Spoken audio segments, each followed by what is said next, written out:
Good morning. Good morning. Welcome this morning to everyone in this sanctuary and online. I am Shennum, Minister of Congregational Life here at UUSF, and I am joined on the chancel this morning by our senior minister and dear colleague, Vanessa Rush Southern, as well as three of our graduating high school seniors, Claire, Charlie, and Bree. The list of all the graduating high school seniors can be found in your order of service this morning, along with their beautiful pictures. Thank you to board member Galen Workman, who will share our announcements in a bit. Gratitude to our choir, led by Mark Sumner, and bell choir by Reiko, who also will play our beautiful organ. Appreciation to our pianist, Bill Ganz.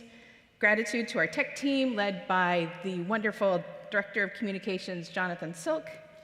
Ushers, led by beloved member Linda Messner, and for the beautiful flowers today provided by Judy, Payne, and Athena Papadakos. Thank you to our Sextons today, Thomas Brown, Jose Matias Pineda, and Francisco Castellanos, who I think Francisco's up doing our cameras as well. Thank you, Francisco, for being so flexible today. As well as to all those who are working with our children today. This is only a few of the many people who make Sunday service happen every single week. So thank you to all of you who make that happen. We hope all of you here and in live stream have an order of service so you can follow along in worship. After the doxology today, only our kindergarten through fifth graders will go to classes. Our middle schoolers and high schoolers will stay here for the youth service. So please note that. If you are a kindergarten through fifth grader and you want to stay in the service, you are more than welcome to do that as well. This morning, we are gathered to celebrate and glean wisdom from our youth. Some of these youth have grown up in this church, and others have grown up in multiple Unitarian Universalist churches. Each come before you to share their journey and what they have experienced during that time. We will also be honoring one of their peers, Helen Chinosini, who died last summer. Our offertory today will be in honor of Helen and given to the Edgewood Center for Children and Families, an organization that does amazing work in supporting families and children. You will hear more about that later in the service. For now, settle in and let's worship.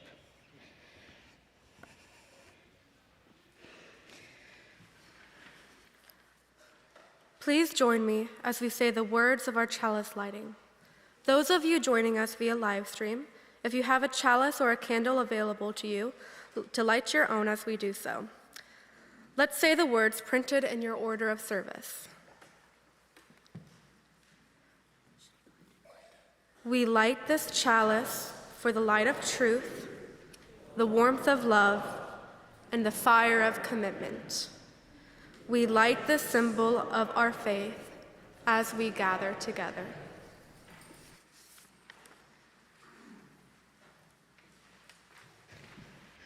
Please rise and body your spirit to sing our opening hymn, number 188, Come, Come, Whoever You Are, in your gray hymnal.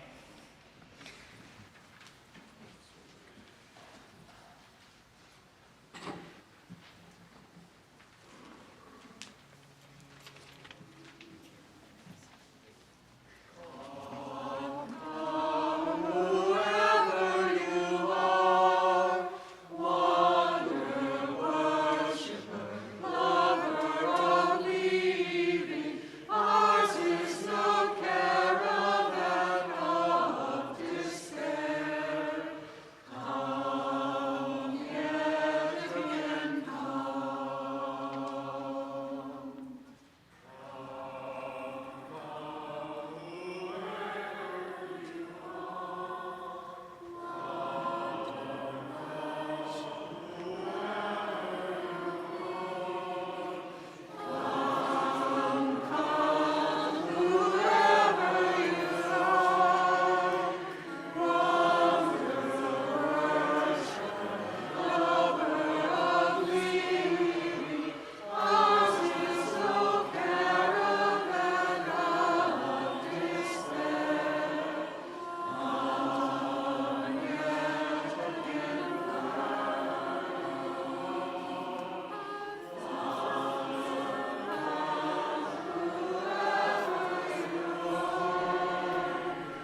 Good morning. I'm Galen Workman, a member of the Board of Trustees, and I want to thank you for joining us today. I would especially like to give a hearty, warm, happy birthday welcome to our senior minister, Reverend Vanessa Rush Southern.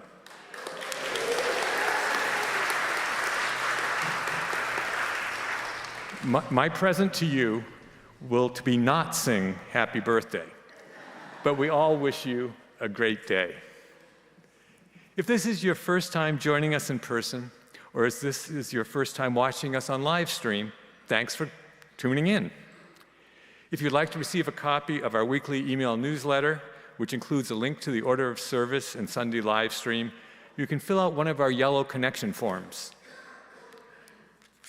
Those forms are in the welcome table outside, perhaps in a pew in front of you, and available through a link in the order of service or video description of today's service.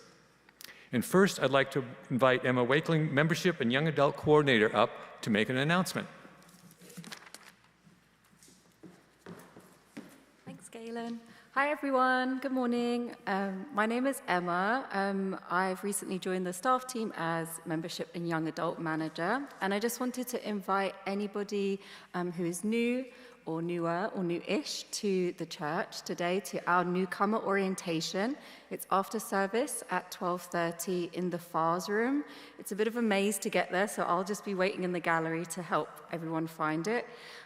It's a great chance to meet other newcomers, meet long-term members, and to ask any questions that you might have about UUSF or Unitarian Universalism. So please do join us after the service. Thank you. Thanks, Galen. Thank you, Emma. The order of service does list upcoming events and links to opportunities to connect. Please join in any and all that interest you. And I would especially like to invite you to come to the All-Church Retreat Memorial Day weekend, Saturday, May 25th through Monday, May 27th. Check out the details in the QR code listing in your order of service, or talk to Gino Fortunato in the gallery after the service, who's waving his hand here. That's Gino. We really would like you to attend. Also, we've extended the deadline for application for scholarships until next Sunday, May 12th. So please consider joining this special event. And now, before we pause to greet one another, I want to give a special invitation to those of you on live stream to participate. Greetings on chat. If you are on live stream, maybe comment and chat about your favorite Sonny and Cher song. You'll know why in a minute. And now it's time for a special video for our ministers that will lead us into the morning greetings.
I mean, that was only our first take, so I just want to say we haven't perfected our act, but we hope you'll all come to the extravaganza of joy and bring either your first take or your perfected act. So sign up, and let's greet one another.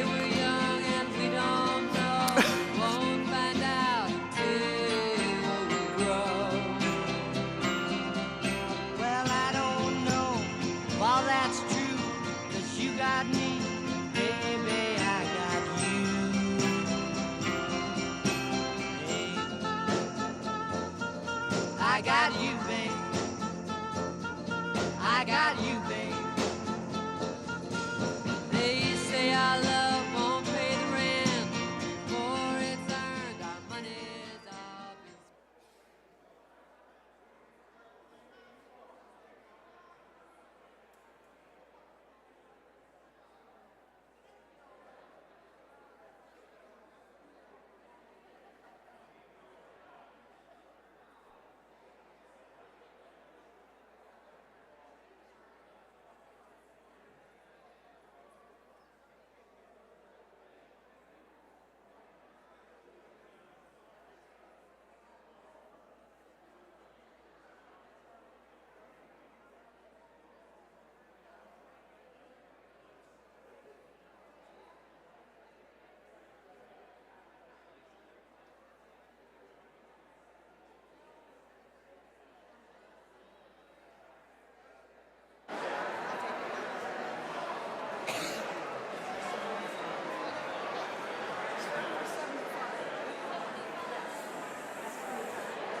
The key to the bell choir is you have to stick the landing. Our reading this morning, which Reverend Laura, I think, found. What's the matter? Our covenant this morning is something that Claire is going to lead us in. Now, if you will, please join me as we say together our covenant and sing our doxology. The words of the covenant are printed in your order of service. Love is the spirit of this church, and service is its prayer.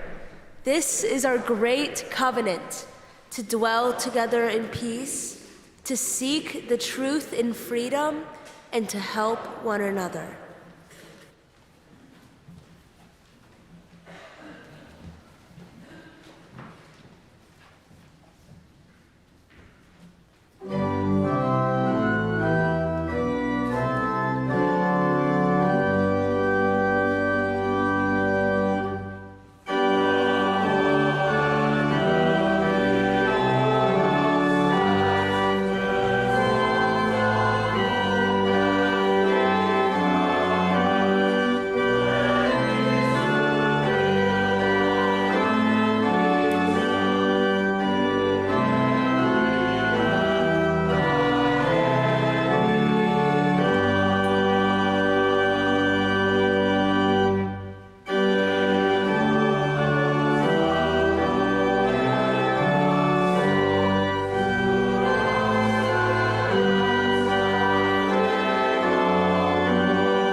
Our reading this morning is entitled Putting the Pieces Together by the Reverend Amanda Poppy. And it comes from the Braver, Wiser weekly inspirational columns that were created by all types of Unitarian Universalist leaders and is sent out via email that you can sign up for. This one begins with this quote: "Nature uses only the longest thread to weave her patterns, so that each small piece of her fabric reveals the organization of the entire tapestry." By Richard P. Feynman, physicist. Amanda writes, "I love jigsaw puzzles. I love that moment of satisfaction when you finally find the fourth corner piece and the smooth feel of the completed puzzle under your hand. But what I love most is seeing the picture emerge. How many times have I stared at the original mess of pieces, jumbled, upside down, totally disorganized, and then little by little noticed patterns. Ah, these pieces are the boat because look, there's the same blue. These which looked brown must be the pier, and those tan pieces must be the tree trunk. And how could I have missed the texture on these green ones, which are clearly the leaves? Life has often felt to me like a jigsaw puzzle, or really like the mess of pieces when you first dump out the box. When I've been faced with multiple decisions at the same time, it's felt as though I'm not sure which piece to put in first. Little by little, I try piece after piece until one clicks. Then I can recognize the pieces that might fit around it, and eventually the pattern emerges, not just the picture I'm creating, but in the mess of pieces I still have to pick up. Of course, jigsaw puzzles are for weekends and snowed-in vacations. The times when I've really struggled in my life, it hasn't felt relaxing at all. Years ago, I was trying to decide whether to leave town for a school that was the right fit, or stay in town for a new partner who I thought might be the one. Then again, he might not be. I wasn't at all sure what the picture would look like in either scenario, but it felt like a decision that would change the course of my life. Actually, it did. For weeks, I agonized over making the right decision. If only I could look 20 years in the future, I thought, to see how each choice turned out. If only I knew which choice was the right one. The truth is, in life, real life, we can't see the photo on the cover of the box. We can only place the pieces one by one and see what kind of picture we create. Sometimes we turn out to have chosen the wrong piece. The fit isn't right. Sometimes the picture is wildly unexpected. I've learned to stay present to the slow work of sorting. And for that, I need the reminder of my jigsaw puzzles. The just world that seems totally out of grasp until little by little advances are made. The mess of a life that appears to have no resolution until little by little a new possibility of healing emerges. The path forward that is unimaginable until it's not. So I'll keep sorting and finding corners and waiting for the picture to emerge. Spirit of life, show us the patterns. Allow us to notice the pictures, the paths, the ways forward. Remind us that the wrong piece, once played, can still be changed, and help us to sit in the sorting piece by piece as you weave through the puzzle of life.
I invite you into a time of meditation.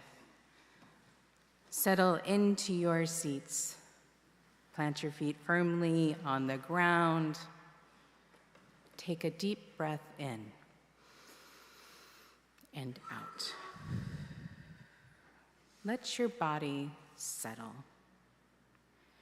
If you so choose and feel safe to do so, then close your eyes. Let us turn inward. Feel the rhythm of the breath, in and out, in and out. Find the peace of just being with the flow of the breath. Letting go of yesterday and tomorrow. Feel the restorative power of the peace of this moment. A peace large enough to open to the concerns and sorrows that trouble us. A stillness quiet enough to respond to the joys and celebrations that enliven us, like little baby sounds. There is safety here in the rhythm of the breath. The ebb and flow of life is enacted with each one. Please join me in meditation.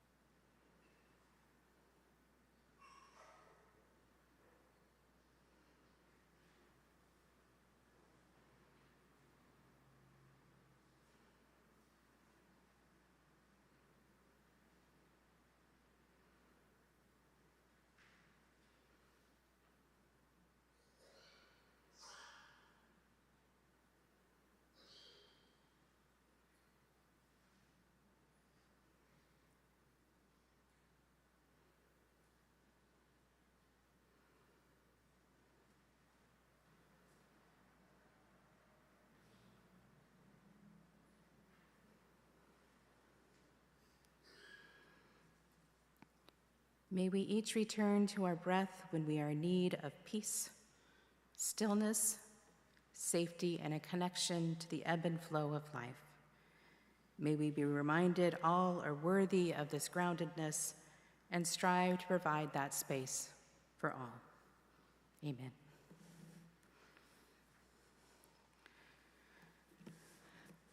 This morning, we are setting time aside to honor Helen Gianosini, who I mentioned died this last summer.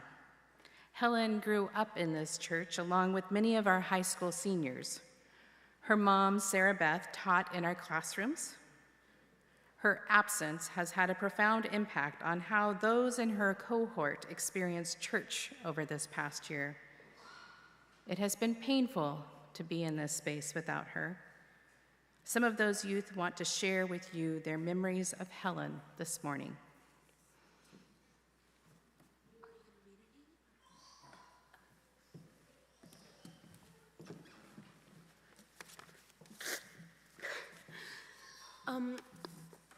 To me, Helen was always one of the most vibrant forces I had ever seen. I remember my first waffle breakfast, seeing them and thinking that they were one of the coolest people in the world. And I felt so awkward standing next to them and thought that they'd realize that I wasn't cool enough to be friends with. But they never did. And so we were friends for 12 years. I remember we used to scheme together. Most vividly, one of the church overnights when we were 10 or 11 or so, we stole a pack of Oreos from the table of the potluck that we were having, and we brought them into, I think it was the chapel. There was a balcony up there, and we somehow managed to get up there. Everyone was having sword fights with swords made out of balloons, and we were chasing people around, and somewhere in the chaos, we managed to escape to the balcony and eat these Oreos and just talk. And I remember that so vividly. Helen's mischief, their sense of humor, the smile, The last time I saw them in a church context was at the church retreat in 2022, and things felt different. We had grown, we had changed, but we still had that connection. And I remember on the last night before we went back, we went and we sat under the stars with some of the other teenagers, and we just marveled at how big they were and how small we felt. And I just remember lying on the ground, arm in arm. And that is the most recent and strongest memory I have with Helen.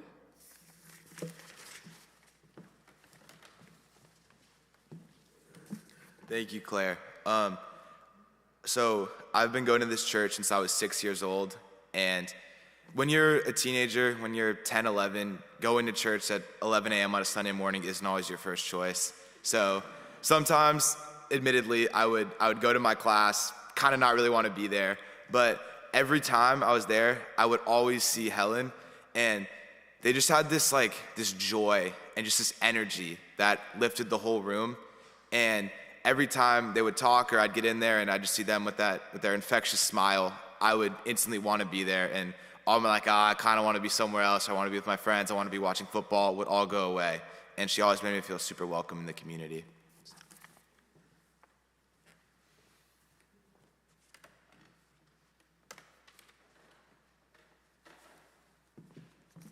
Looks like I'm going again. So the youth this morning chose Edgewood Center for Children and Families in honor of Helen as our offering. Edgewood Center for Children and Families is a leading mental health care, social services, and academic support organization in the San Francisco Bay Area. Established in 1851, it offers over 15 programs in San Francisco and San Mateo counties, providing prevention, early intervention, community-based services, intensive programs, and residential care to over 2,000 children and youth annually. Edgewood is expanding its services to meet the growing needs of Bay Area children, youth, and families. The organization is broadening outreach, identifying new growth channels, and realigning outpatient services to meet the growing needs of its clients. Additionally, Edgewood has reestablished a teaching institute for research, advocacy, and educational programs to train the next generation of providers. The organization's vision is to empower everyone to live life with understanding, confidence, strength, and joy. Our offering will now be given and graciously received. Thank you.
What they don't tell you when you enter into ministry is the number of children you will watch grow, blossom, and mature over the years.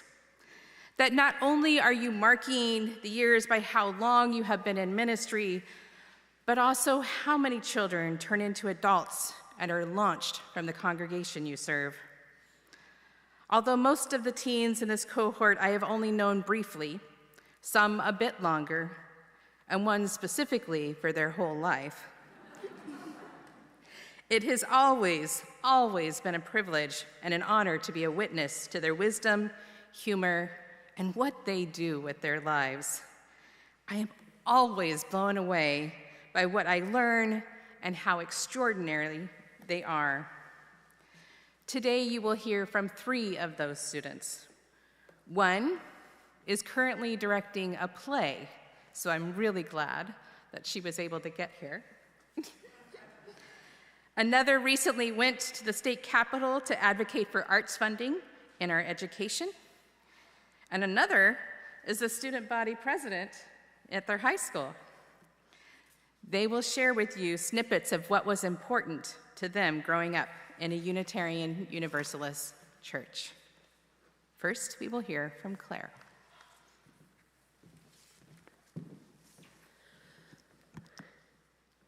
I've been a part of this church since I was 5 years old, and honestly, I don't know who I would be without growing up here. I remember I sat down to my first waffle breakfast with my mom, and my plate was piled high with waffles covered in syrup and strawberries, and I just felt so at home. I remember my sticky face. I shot her a smile. When I was younger, I used to complain a lot about coming to church on a Sunday. You know, you have things to do, you want to sleep in, spend time with friends, but over time, I realized that without fail, every single time, no matter how much I complained or dragged my feet on the way in, I always enjoyed myself by the time I actually got here. And when I think about Unitarian Universalism, there's so many things that come to mind. My eyes tired, heavy with sleep from waking up early to make breakfast for the winter shelter, the whirlpools that we would always try to make in the pool at the retreat, making hot cocoa with 2 packets of cocoa at the retreat also. We had some fun times. I remember dust collecting in the crevices of my hands from the ladder up to the bell tower at the church overnights. And I remember the wax that would drip on my fingers from the candles that we'd hold at Christmas while singing before we implemented better ways to catch the wax. But most of all, what I think of is love. To me, this church has been so steeped in love, and I am so grateful to have had a chance to grow up here. Even though I was never always coming to every single service or meeting of religious education, such as over Zoom, during COVID, I could not make it to all of them. I'm so grateful because I have learned so much, both material knowledge, like what other religious communities do in their services in our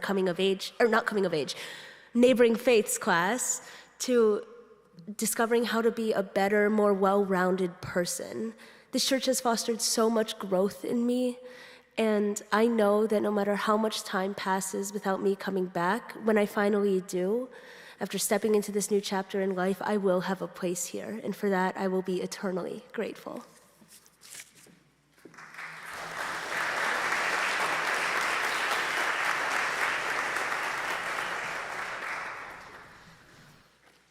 When I think about Unitarian Universalism, I think about my childhood.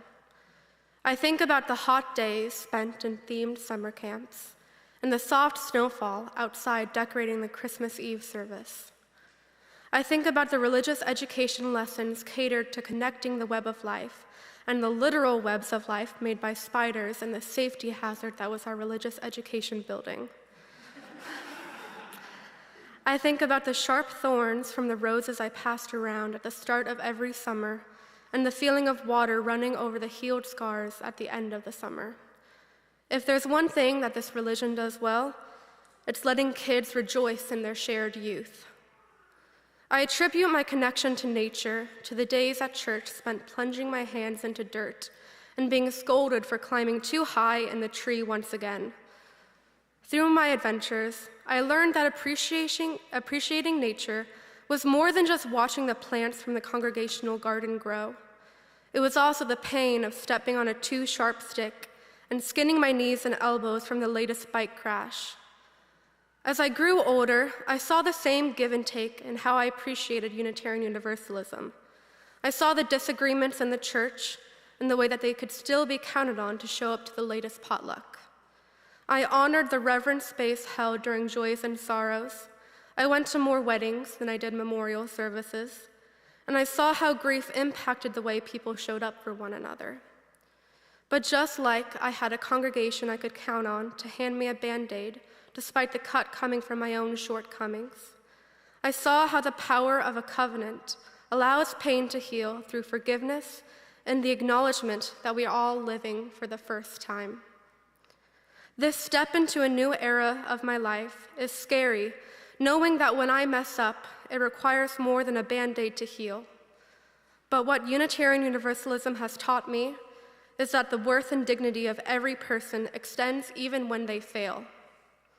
And while not every person I meet will have come from the same teachings, I can be strong in my empathy and rely on the people around me in my own interconnected web of life. This is my third congregation. The number 3 is very important to me, especially in this time of life. I have lived in 3 states. I've been to 3 high schools. I am the 3rd child, and it rhymes with my name too.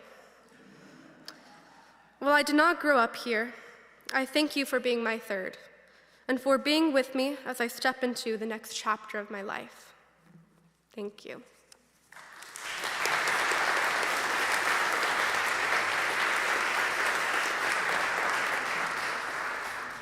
Hi, everyone. My name is Charlie. I've been coming to this church for a long time, since I was 6 years old, but this is my first time ever standing up here, so it's kind of cool. 12 years. Thank you, guys. Thank you. I want to share my memory from my first day ever at this church and talk about a super special person who has really impacted me here throughout my life and who I think perfectly encapsulates what's so amazing about this church. So my first day at church, I was 6 years old. I went to the waffle breakfast. So good. Some of the best waffles I've had. Great people. Everyone seemed so happy, talkative. I was with my mom, so I was having a good time. But unfortunately, it took a little bit of a turn. As a young kid, I always had issues being separated from my parents and going to new communities. And unfortunately, my first day in my religious education class was no different. I couldn't even get into class. I was crying, I was scared, I didn't even want to go in the class. And I remember the former minister at that time, Allison Jacks, came and walked around the entire church with me taking pictures. And I don't know if those pictures actually went anywhere. I'm assuming they probably didn't, but she made me feel important. And that really put me at ease. And then I went back to my class, and after that, I was totally fine. And since then, Allison and I had always shared a super special bond. I'd always see her, I'd always give her a big hug, and she'd always smile at me with her big smile and her infectious energy. I'm a big baseball player. I've been playing since I was 5. I'm going to play in college, and I'm also a diehard Cardinals fan. And Allison is a Red Sox fan, and for those of you who don't know, Cardinals and Red Sox have a bit of a rivalry, and the Red Sox, unfortunately, usually get the better of us. So I'd always get to church, and she'd always be talking to me about that. And I know that's kind of a small thing, but just hearing a minister talk about something that I was super passionate about and kind of humor me with that made me feel so welcome. And throughout my time here, this broader community has just meant so much to me. I'm looking in the crowd now, and I see a lot of faces I recognize, some faces I don't recognize, but everyone I do recognize, they always say hi to me. I always love talking to them, and I feel like everyone here cares about me. And having a community here that I can come to no matter what, no matter how long it's been since I've came to a service, no matter anything, and that's just there for me, and I know have a place for me, means so much to me. And as I go off into college in the real world, I hope to come back to this community and stay involved, and also hopefully be an adult role model for other kids like myself. Thank you.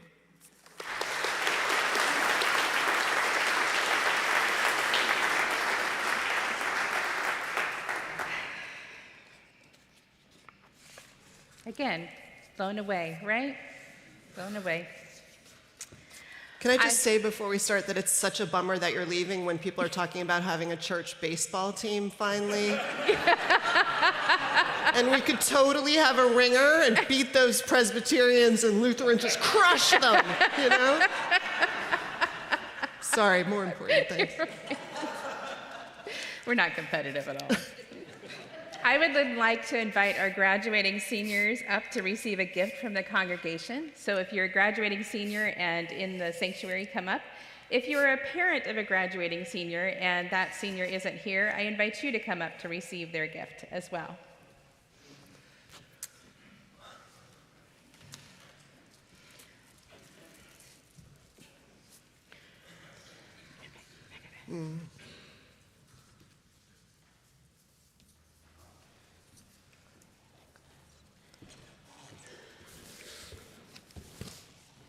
Did you say parents also?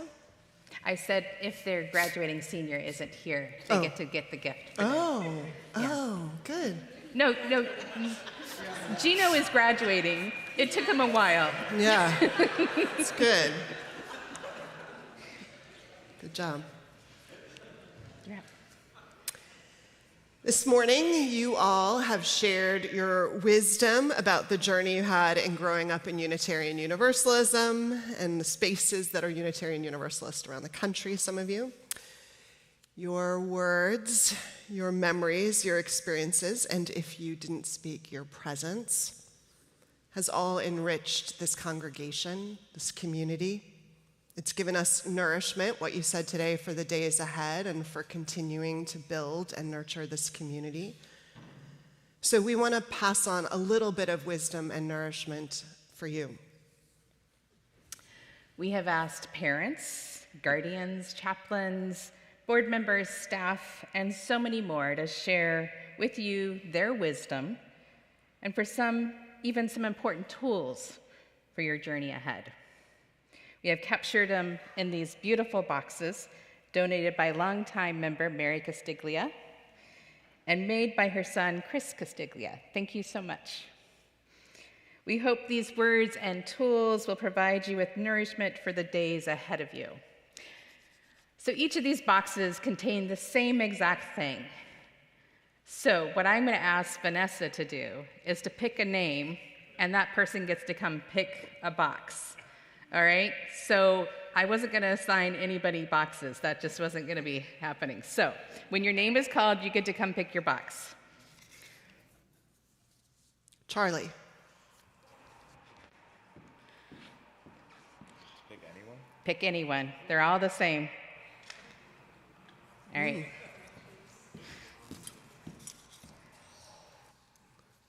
Claire.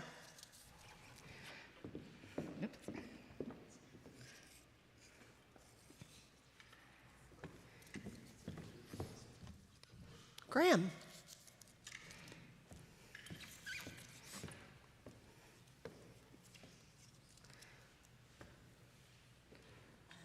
Nicholas. Or his avatar. I'm not big enough to be his avatar. Bree. That's it, right? Mm-hmm.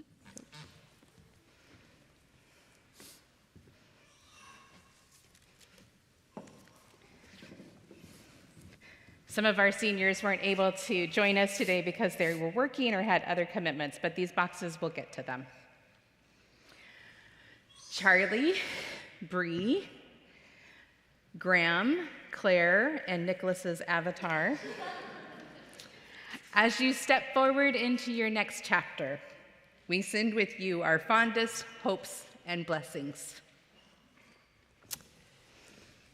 May life bring you enough challenge to fuel your dreams, enough affirmation to honor your gifts, enough nurture to give your spirit peace.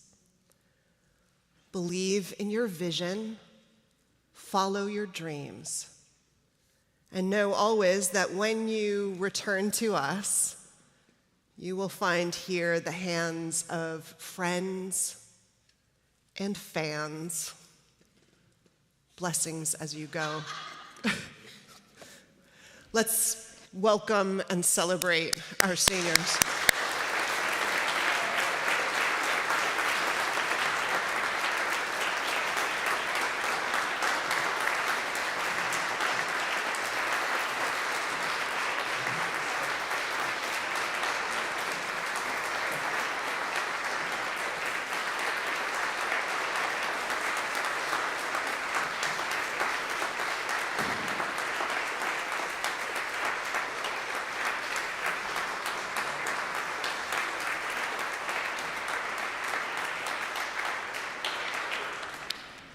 Let us rise in body or spirit to sing our closing hymn, This Little Light of Mine.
So just want to make sure you know that after this, there is a art show and reception for our congregational member, Elaine Pratt, in the Star King room and Martin Luther King room. The art is gorgeous, so make sure you stop and see it. May we leave this space knowing we are loved, knowing we are worthy of love, and extend that love to others we meet today and in the days ahead. Rejoice in this day and in the love that holds us all. May it be so. Amen.